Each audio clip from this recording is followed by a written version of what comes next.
Good morning friends, मैं S के पाठक आप सबको क्लास 11th के एनसीईआरटी क्वेश्चंस करा रहा हूं। और क्वेश्चन आप देखिए स्क्रीन पे 27 नंबर का है, ये रहा स्क्रीन पे देखिए।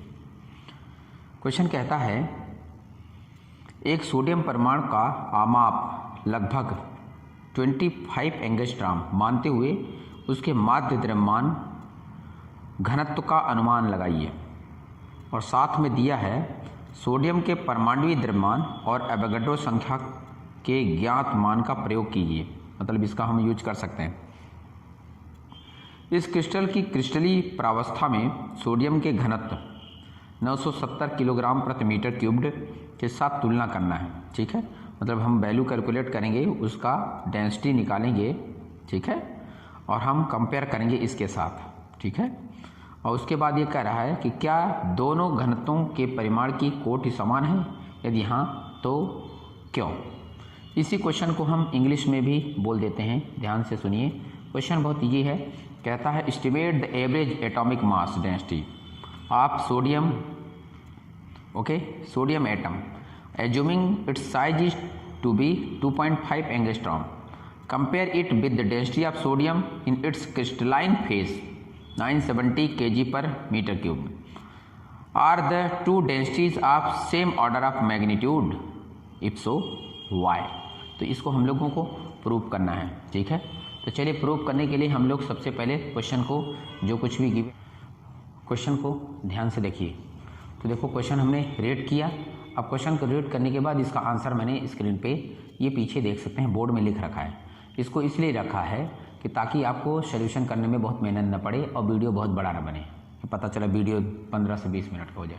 भाई क्वेश्चन समझ लिया, उसका कॉन्सेप्ट समझिए। ठीक, अब क्वेश्चन को सीरियस होकर के समझ गया तो ये देखो भाई क्वेश्चन में गिवन है what is the radius of sodium atom.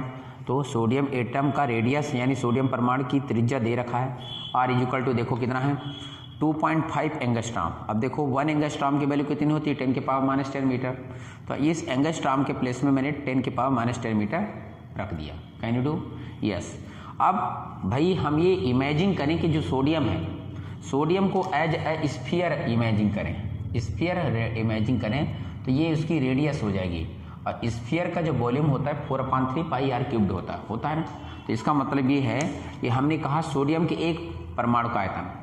ठीक है, तो भाई एक एटम का अगर हम वॉल्यूम निकालते हैं तो फार्मूला 4/3 पाई आर क्यूब्ड।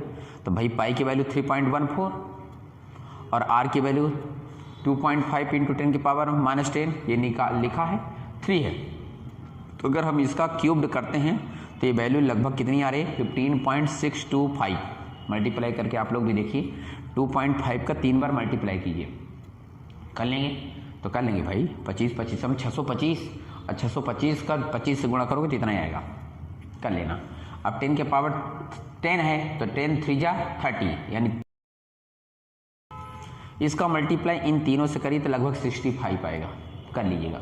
ठीक है, हालांकि इसके और आगे इसका वैल्यू मल्टीप्लाई करते तो 65 पॉइंट कुछ आता, मैंने इसको लिख दिया अप्रॉक्स वैल्यू। तो ये तो एक परमाणु का आयतन आया, एक एटम का क्या आया बोलो, वॉल्यूम आया।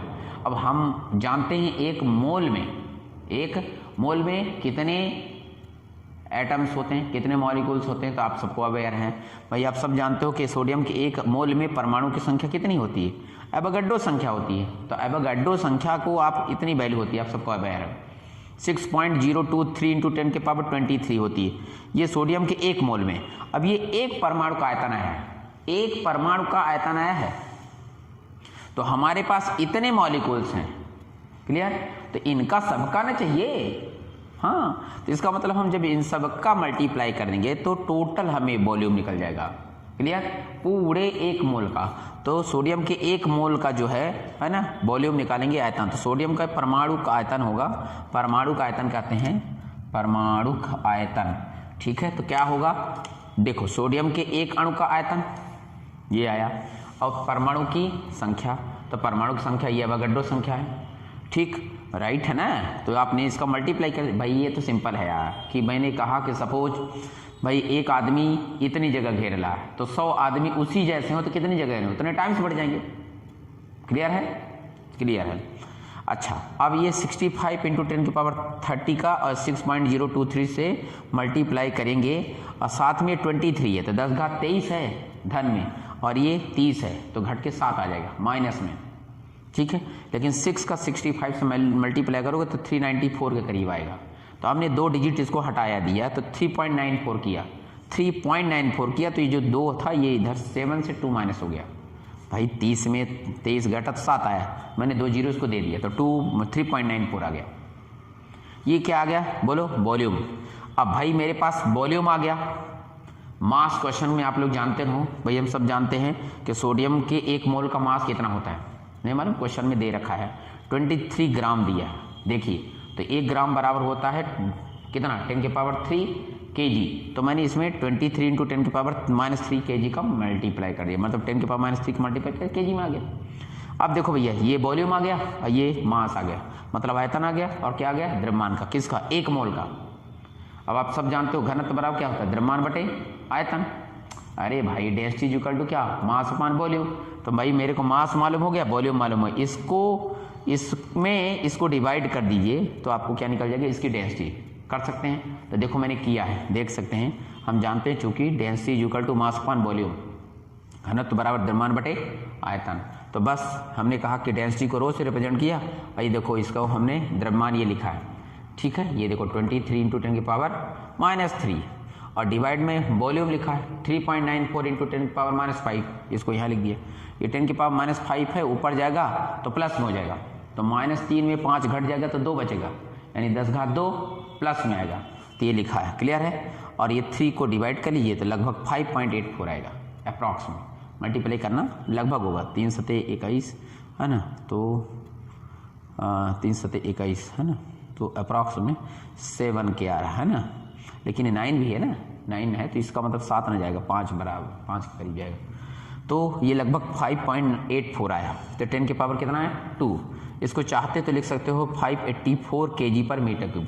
ये दोनों वैल्यू को ध्यान दीजिए। अब क्वेश्चन को एक बार थोड़ा सा देखिए, पीछे वीडियो को पीछे करिए, मैंने क्वेश्चन स्क्रीन में दे रखा है, उस क्वेश्चन को देखिए। तो उसमें दे रखा है क्रिस्टलीय अवस्था में, ठीक है, क्रिस्टलाइन स्टेट में सोडियम का डेंसिटी दे रखा है। सोडियम की डेंसिटी 970 kg पर मीटर क्यूब है। देख लीजिए, अगर हम इसके फॉर्म में लेते हैं तो लगभग ये 3 डिजिट में है, ये भी 3 डिजिट में है, या इसके फॉर्म में लिखते हैं तो ये भी लिखा है। पर क्वेश्चन में नहीं पूछा, उसने पूछा है हमको कि वो मैग्नीट्यूड में पूछा है, ऑर्डर ऑफ मैग्नीट्यूड है ना। ऑर्डर ऑफ मैग्नीट्यूड मैंने बताया 10 के पावर में देखा जाता है। आप सबको पीछे वीडियो पढ़ा चुके हैं एनसीईआरटी क्वेश्चन में। तो इसका मतलब है कि इसका ऑर्डर ऑफ मैग्नीट्यूड देखिए, इसका देखिए तो 10 के पावर 2 है, इसका ऑर्डर ऑफ मैग्नीट्यूड देखिए तो 2 है। तो इसका मतलब ऑर्डर में तो सेम है। तो जो क्वेश्चन में कह रहा था कि भैया हमें ये पता लगाना है कि क्या दोनों सेम डेंसिटी का है, तो आंसर में तो देखो यहाँ पर आ रहा है कि लगभग same density, order of magnitude में सेम है। क्यों है? इसने भी क्वेश्चन पूछा तो देखो मैंने इसको प्रूव कर दिया, ठीक है। कोई दिक्कत नहीं तो एक बार वीडियो को आप पढ़ लीजिएगा, दोबारा क्लियर हो जाएगा, ठीक।